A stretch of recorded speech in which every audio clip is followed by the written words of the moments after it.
Bien, y ahora tenemos que hablar acerca de esto que en su momento, cuando nos enteramos de lo que había sucedido, causó mucha conmoción, porque se trata de un caso de abuso sexual contra una niña de 8 años y el agresor, y esto coincide también con las estadísticas, porque siempre se dice que está allí en el entorno en la mayoría de los casos, el abuelo biológico. Condenaron a este hombre 20 años de prisión. Para hablar sobre eso ya estamos en comunicación con la fiscal Casey Jiménez. Fiscal, por favor, con relación a este caso, si podrías comentarnos. Buen día. Sí, buenos días, ¿cómo están?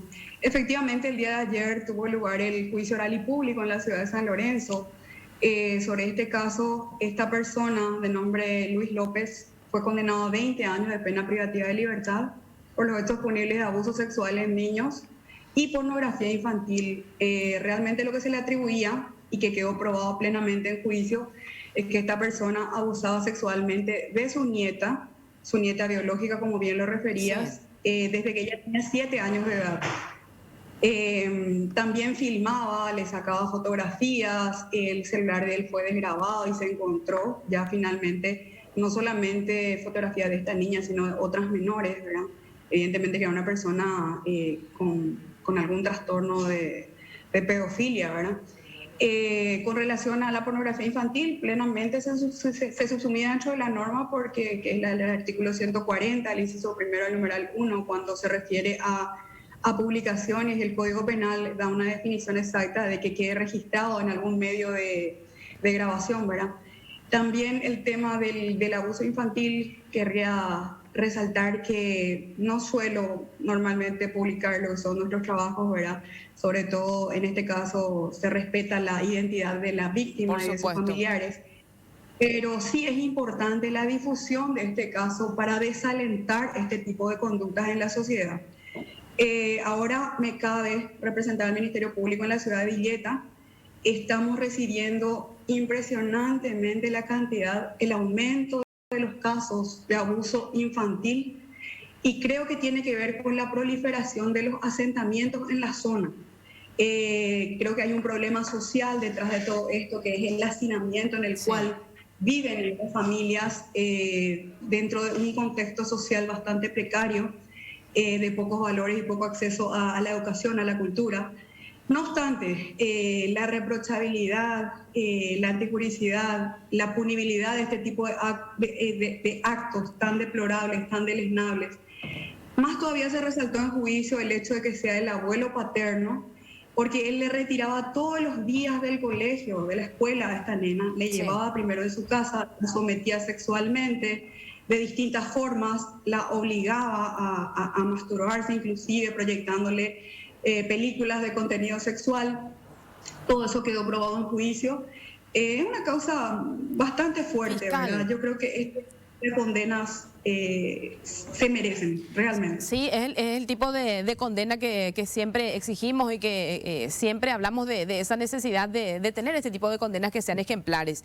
Mencionabas un abuso sistemático. En ese momento tenía 7 años la niña. ¿Durante cuánto tiempo ella fue sometida, fiscal?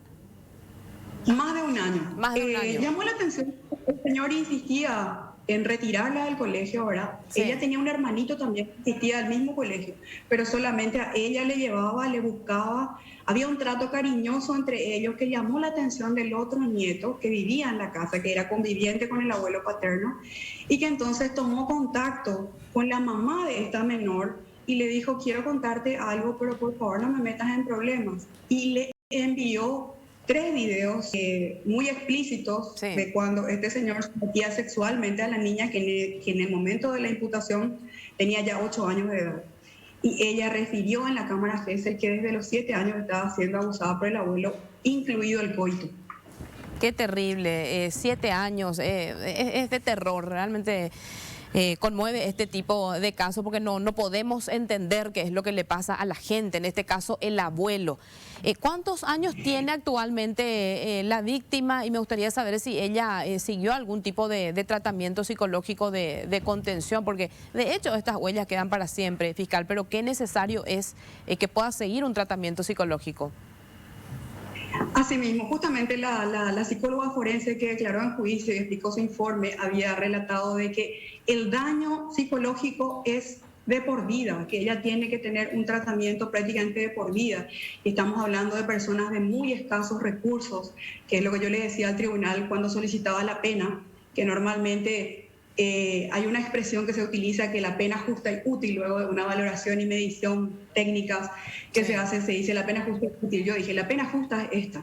Útil no sé, útil para quién, porque a esta niña nadie le va a regresar la vida que se le robó con estos actos. Definitivamente es lamentable.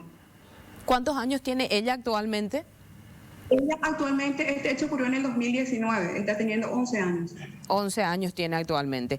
Y mencionaste que durante la pericia al teléfono celular de este hombre, ustedes observaron otras imágenes también. ¿Hay otras denuncias contra este hombre, por lo tanto, fiscal? No hay otras denuncias, pero creo que voy a reabrir el caso porque resulta ser que eso yo accedí recién este fin de semana.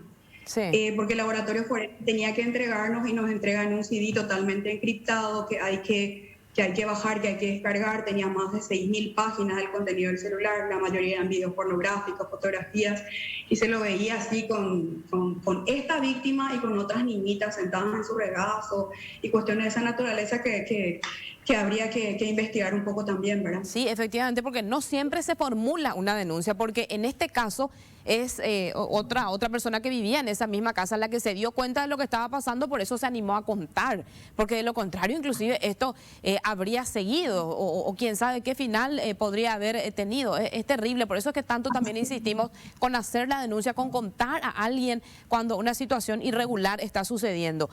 Ahora, fiscal... Una menor se trató primeramente cuando dijo que estaba lavando la ropa interior de la niña, pero ahí había encontrado manchas marrones que sabemos que el resultado de la sangre, ¿verdad? Claro. Cuando se seca adquiere ese color, ¿verdad? Pero no se condena en base a presunciones, sino que demasiado contenido explícito y elementos probatorios fueron producidos en el juicio para llegar a esta condena.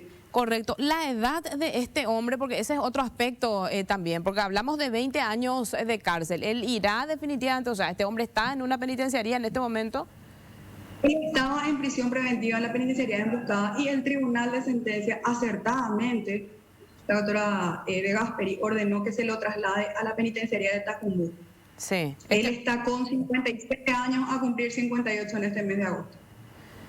Correcto. Eso por un lado, entonces, poniendo un punto final a este caso que es terrible. Felicitarla también, fiscal, por su trabajo, de todo su equipo para llegar a esta conclusión y esperemos que se reabra, por lo tanto, porque probablemente hay otras víctimas y es necesario que se haga justicia siempre. Ahora estás en Villeta, decías.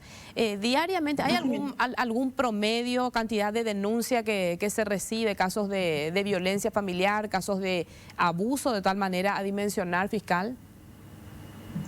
Yo te voy a dar un promedio solamente anotado en agenda, los casos que hemos recibido a partir del mes de febrero, porque en enero era prácticamente feria, ¿verdad? Estoy hablando de un promedio de 60 casos de abuso sexual en 4 meses prácticamente. Es muchísimo, es una barbaridad. Es solamente en mi unidad, solamente en mi unidad. 60 casos desde febrero, solamente en tu unidad, en Villeta. Y esto que estás mencionando, lo cual tiene que llevar necesariamente a diseñar políticas públicas para modificar esa realidad. Porque mencionaste situación de pobreza. Así mismo. Asentamientos. No hay una posibilidad de tratamiento psicológico para estos chicos. ¿Cómo lo van a hacer? Ciertamente hay algunas instituciones públicas, etcétera, pero el acceso a eso es muy limitado. Es muy limitado en cuanto a que tienen que trasladarse. Nosotros a las víctimas acá tenemos que trasladarlas en nuestros vehículos. Realmente estamos pasando mal en el Ministerio Público por carencias de recursos. Cada año nos recortan el presupuesto. Y así como se publican muchas cosas malas, también hay que publicar también que hay gente que hacemos nuestro trabajo y que queremos llegar a solucionar los casos y a encontrar justicia para la gente y para esa sociedad a la que representamos. Correcto, fiscal, te dejamos para que sigas trabajando, agradecemos muchísimo tu tiempo.